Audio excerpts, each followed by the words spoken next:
Casey Anthony's Parents, the Lie Detector Test is a 2-hour event coming to us on A&E and Lifetime. We have award-winning host and friend of the show, Tony Harris, here to give us a preview. Thank you so much for your time today, and Happy New Year. Cody, always good to talk to you, brother. Yes. Thanks for having me. Always great to see you. First of all, I want to say Casey Anthony was acquitted of murder in July 2011, but that was really the beginning of the accusations between her and her parents. Yeah, this was a situation where her attorney had alluded to sexual abuse in an opening statement and never really supported those statements, those comments in his opening statement in the trial in chief. And so it was just left out there to linger. And the question was an open one as to whether or not George Anthony actually abused Casey, right? And so fast forward to, I guess it was 2021, 2022, when her Peacock special aired, and she made just these shocking allegations, not only that her father had abused her repeatedly over a course of a number of years, but she also strongly suggested and hinted at the idea that he also abused her daughter and his granddaughter, Caylee. And so that was ringing through all of our minds for anyone who was interested in this case. And then finally, without seeing her special, but certainly hearing about the accusations, George and Cindy decided that they wanted to have their say. They wanted to have what they considered to be the final word on it. And they reached out to the production team behind the special on Thursday evening. And we just decided, as a team, how do we move this forward, and figured that a polygraph examination might be the best way to move it forward.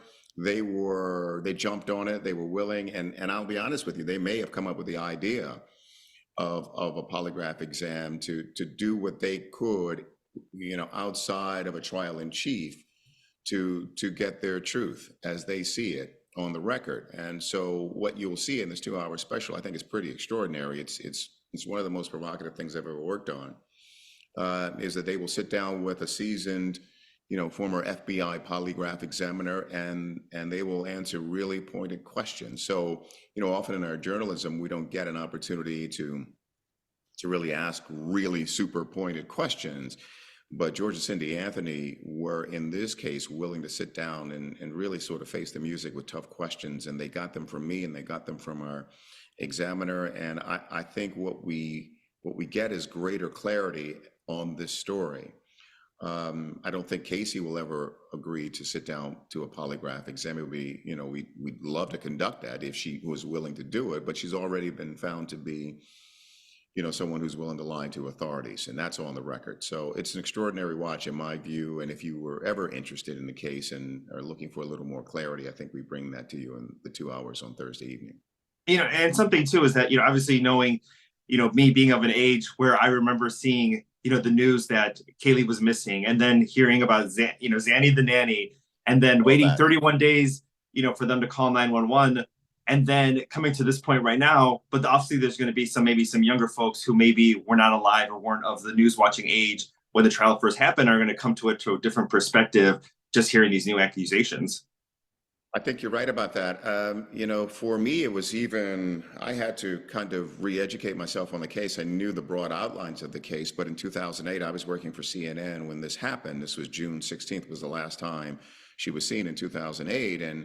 And the case was a huge sensation across the nation and internationally as well. But I was working on the domestic side of CNN, and we were all wrapped up in the 2008 election cycle. That was Obama and McCain, as you'll recall.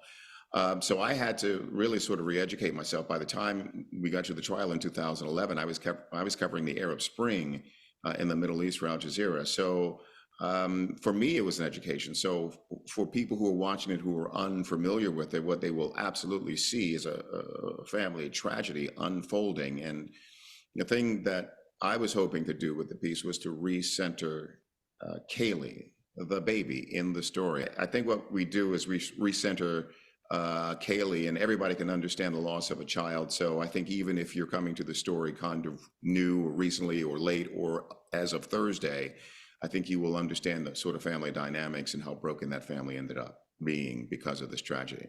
I mean, there's so many of these stories that, unfortunately, that have captivated us for several decades, whether it's John Benet Ramsey, Madeleine McCann, or Caylee Anthony, because what we have to remember is that there was a young child's life who was lost in this tragedy. And these are stories where we got so invested, but we may never know 100% the truth.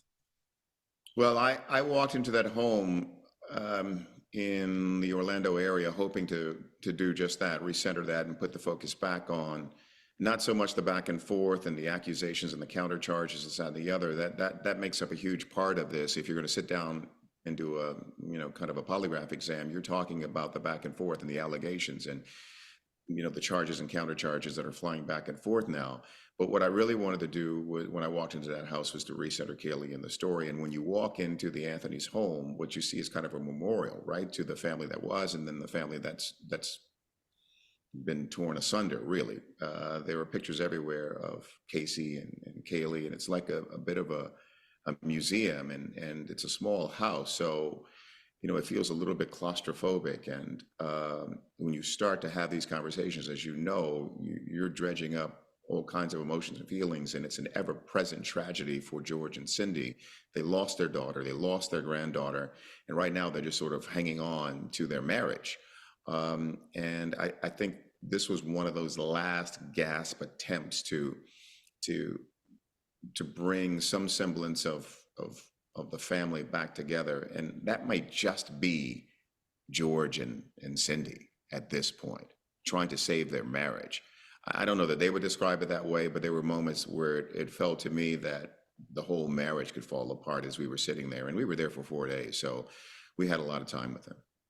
All right. Well, Tony, cannot wait to watch, again, January 4th, Casey Anthony's Parents, the Lie Detector Test. It's going to be on both A&E and on Lifetime. And thank you so much for your time today. Really, always a pleasure. Thank you, brother. Thank you. Great to see you. See you soon.